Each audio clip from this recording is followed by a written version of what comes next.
Welcome to Byte-Sized Tech.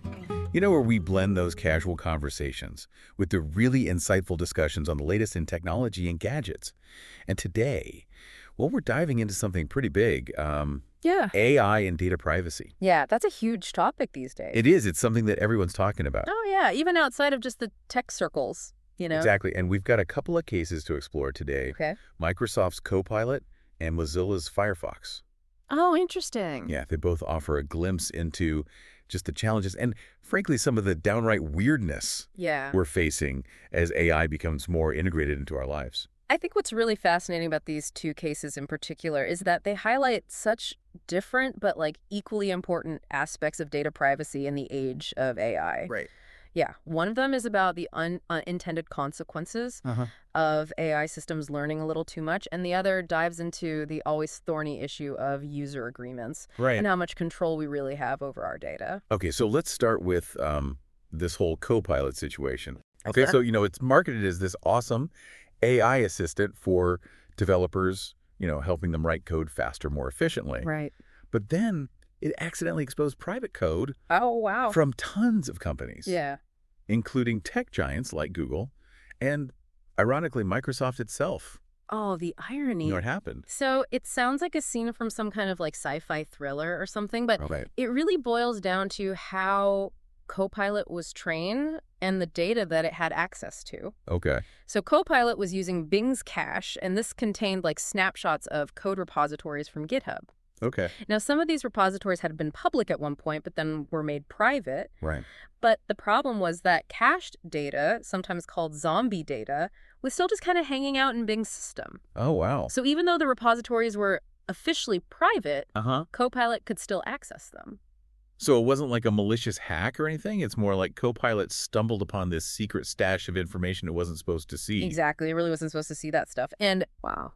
This incident raises all sorts of questions about data security in the cloud. Yeah. We tend to just assume that when something's private, it's gone from public view. Right. But this case shows us that that data can linger in unexpected places. Yeah. Potentially accessible through AI systems that, tap into vast data sets for training. It makes you wonder about the implications for AI training in general. Are there enough safeguards in place to prevent sensitive information from being part of these massive data sets? Could this be avoided with better filtering or stricter anonymization during the training process? Those are all really great questions, and they're exactly the questions that we need to be asking right now. Right. This incident kind of exposes a vulnerability in how we're training these AI models. It really underscores the need for more robust privacy controls throughout the entire data lifecycle, not just when it's collected. Right, because even if data is intended to be private, it might still be vulnerable if it's used to train an AI that then spits out information it shouldn't. Yeah, it's like a game of digital telephone gone wrong. Exactly. So, okay, Microsoft quickly fixed the issue. They cut off Copilot's access to Bing's cache. Good. But the whole thing definitely leaves you feeling a little uneasy about how secure your data really is. Oh, absolutely. It's a huge wake-up call for developers, companies, and just users in general. We have to be more aware of these potential risks associated with AI systems that rely on huge data sets. Right. And we need to demand greater transparency from companies about how our data is being used. Especially in the context of AI training. Exactly. Okay, well, speaking of transparency, that brings us to our second case. Okay. Mozilla and the Firefox controversy. Right. Now, this one isn't about accidental leaks. It's more about intentional data use policies. Okay. And how those policies are communicated to users. Interesting. So what happened here? So Firefox, they're known for being very privacy-focused. Right. Well, they updated their terms of service. Uh-huh. And the changes sparked a lot of debate online. Really? Yeah, the new wording granted Mozilla these broad rights to use data that's uploaded or inputted by users. Naturally, this raised some concerns among users who felt that Mozilla was essentially claiming ownership of their content. I'll admit I'm guilty of just blindly clicking agree on those terms and conditions pages without reading the fine print. Oh, yeah, we've all been there. But this kind of situation makes you stop and think, wait, what exactly am I agreeing to Right. when I click that button? Yeah, it's a classic case of TLDR, too long, didn't read. Yes. But When it comes to our data, we can't afford to be passive. Right. So Mozilla did clarify and said they only need those rights to operate Firefox. Okay. And they're not trying to claim ownership of user content. Okay. However, what really caught people's attention was that they removed an explicit promise not to sell user data.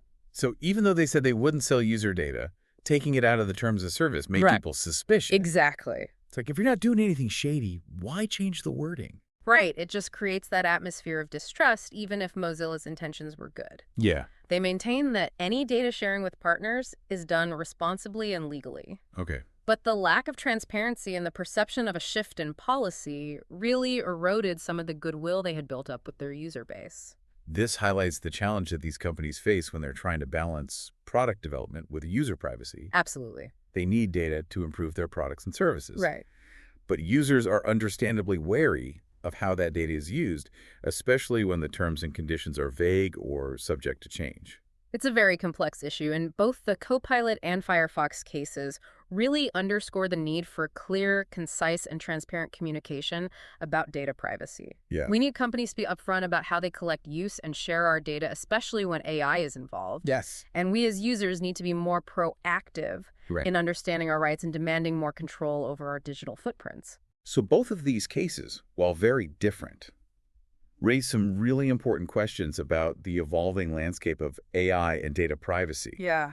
As AI becomes more powerful and more integrated into our lives, we need to establish some really clear boundaries and make sure that our privacy isn't sacrificed in the name of progress. The key takeaway here is that we need to be having these conversations. We need to push for greater transparency from these companies, demand stronger privacy regulations, and educate ourselves about the potential risks and benefits of AI. Right. It's a dialogue that needs to be ongoing, and we all have a role to play in shaping the future of data privacy in this AI era. Absolutely. Well, thank you so much for joining me on this deep dive. It's been a pleasure. Into AI and data privacy. Fascinating topic. It really is. It's something that, affects all of us. Absolutely. And it's only going to become more important as we move forward with these technologies. Couldn't agree more. Thanks for tuning in to Byte-Sized Tech. If you enjoyed the episode, like, comment, share, and subscribe for more fun tech discussions.